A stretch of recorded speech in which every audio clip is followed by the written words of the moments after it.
ભાવનગરમાં સોડાની દુકાન ધરાવતા ઈસમ ઉપર કોઈ અજાણ્યા બે ઈસમો દ્વારા તીક્ષ્ણ હથિયાર વડે જીવનો હુમલો કરવામાં આવેલ।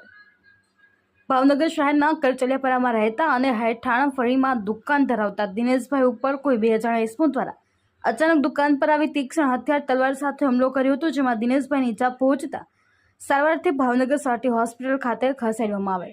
જે હાલ દુકાનદાર હુમલો કરનાર વ્યક્તિને ક્યારેય મળ્યા કે ઓળખતા પણ ન હોવા છતાં અચાનક દુકાન પર આવી હુમલો કરી નાસી છૂટ્યા હોવાનું જણાવ્યું હતું।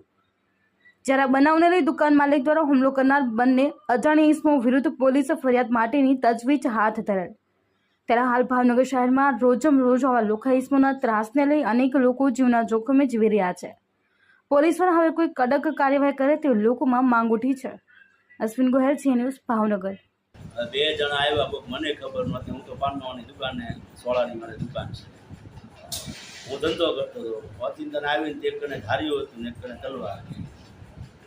હવે આવીને સીધા ખાત કરવા મીને ઓલા ભાઈ મને શું છે, મારો વાંક શું છે, બોલો તારા પાણીવાળા જેટલા હોય એટલા। પણ મેં કીધું થયું હું, મને કાંઈ વાતની તો ખબર પડી જોઈએ ને। મને ખબર નથી કોણ હતા ને ક્યાંથી આવ્યા એ। પછી નાથી કોકે કીધું કે એકનું નામ ભીમો હતો, બે જણા હતા, બીજો કોકીની હારે હતો। કઈ જગ્યા રહ્યો તમે?